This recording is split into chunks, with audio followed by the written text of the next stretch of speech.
I made this to match the colors in my palette, so I know which colors come out with what. I suggest you do this because there are some colors, like I had no idea I had a purple in here because like it doesn't look like purple, and I had been making purples, and then when I saw I had one, it was lovely. So I use this palette to decide what will I pick for my primary colors, and here's the red, blue, and yellow is what I'm choosing. Red, blue, and yellow. I always think green. So here's my sheet. This is, I believe, 8.5 by 5.5. And I went throughout my house and found this nice circle that fits on it. You can use a compass, of course, but I didn't need anything fancy. So what we're trying to do is make 12 pie pieces. So go to the center. Doesn't have to be perfect, but try to do the best you can. If you know how wide the circle was, that gives you an idea.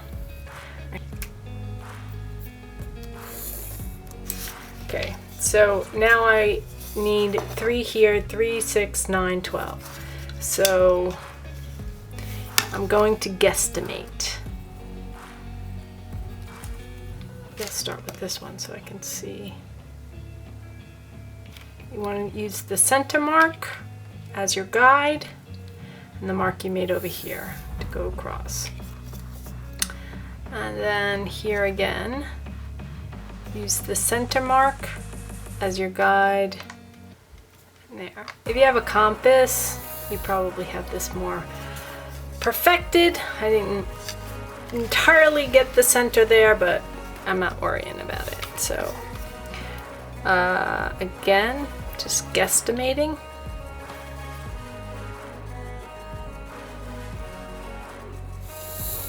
Okay, so now I have 12 pieces. We're gonna do red, blue, and yellow, and there are 3 spaces in between. So there's red, 1, 2, 3, blue, 1, 2, 3, yellow, 1, 2, 3, red. So we're gonna put in red, blue, yellow. So now you can wet this, get that in. Maybe I'll do one. No, I want them all the same. Yeah, I'm gonna wet it. Wet on wet.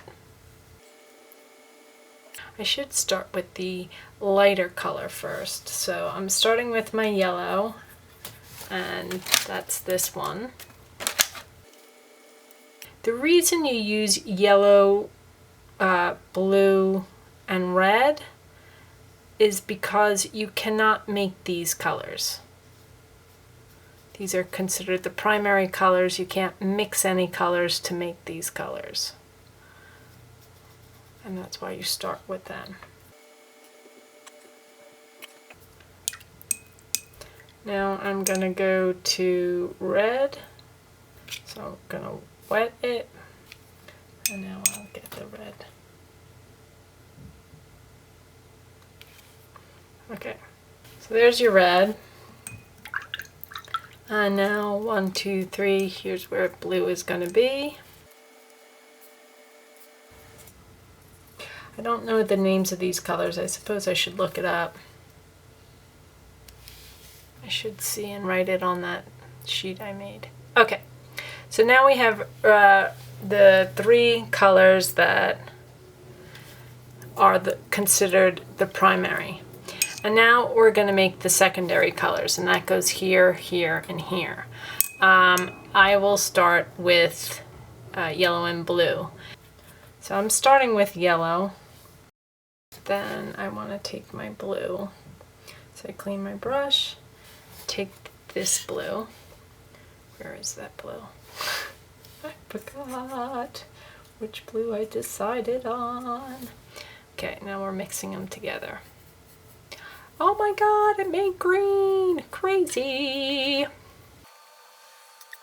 I feel like it needs more yellow. However, I did already put, I think, more yellow in this than green.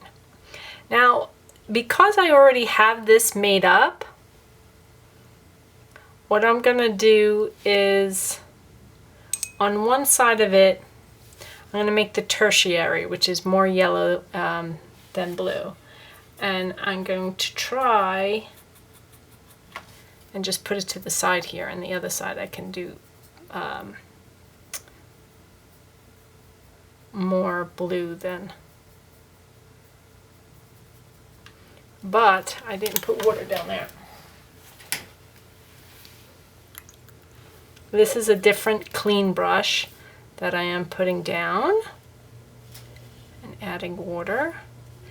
And I had expected it to bleed, and my original thought of making this is just have them bleed into one to the other. But then I thought, no, maybe I should do primary, secondary, and show how they're mixed. So don't worry about it bleeding into one another. So this is, you can see how it's a lighter green because there's more yellow. And it's coming out lighter in here, which is nice. You can see the yellow.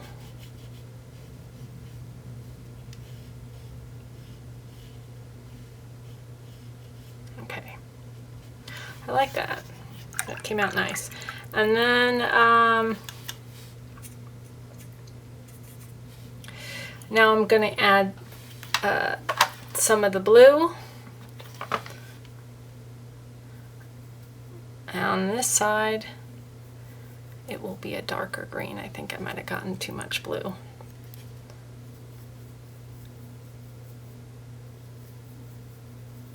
I took up all the green because, and again, I forgot to wet that triangle. But I have two brushes. This is a clean brush doing this pie piece. I'm going to actually bring it into this green, so I actually like the idea of it merging together. Yep, I can see the blue in this and the green in this. That came out quite nice. I was unsure about this little project. You can see my paper is buckling. Yay! Alright, so that is the two primaries, the secondary, and the two tertiaries. Now we're going to work on red and blue.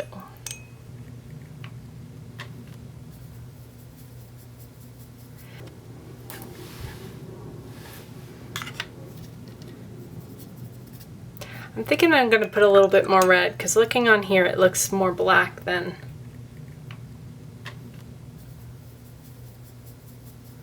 Problem is, once you start mixing the colors too much, it starts to get this muddy look, and that's when you hear them say, oh, it's so muddy, you're adding too much color. So I'm going to do this again. Nice red.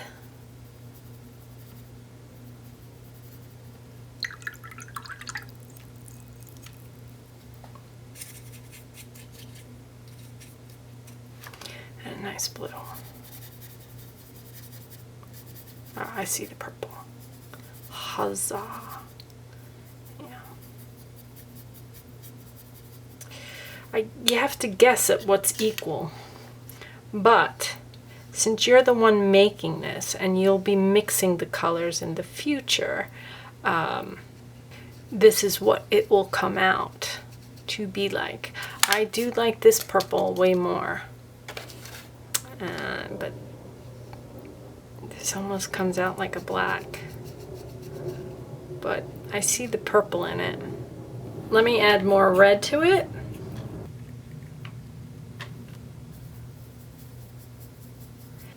I don't like it.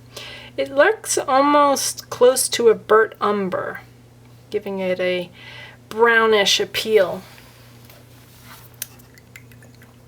I'm curious what the blue is going to be. I'm wondering if I should have used the other blue, which I've had success in making a purple. Okay, this is with extra blue.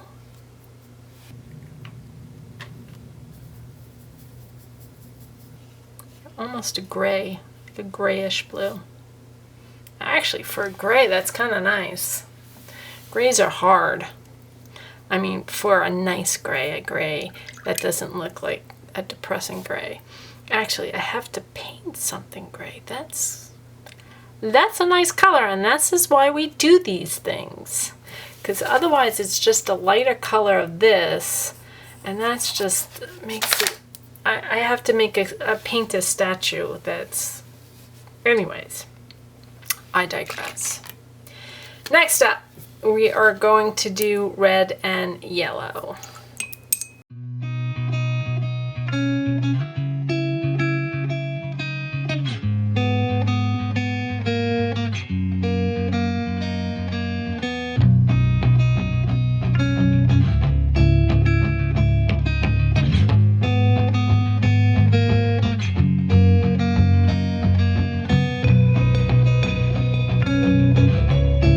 Anyway, so there's the color wheel. We started with yellow, red, and blue. We made the secondaries, orange, green, and purple. And then the tertiaries, that are the ones in between. So this is a nice exercise. One, helps you to learn to mix. Two, to see what other colors you can get from your watercolors than just your travel palette. And I hope that was a nice exercise. The end.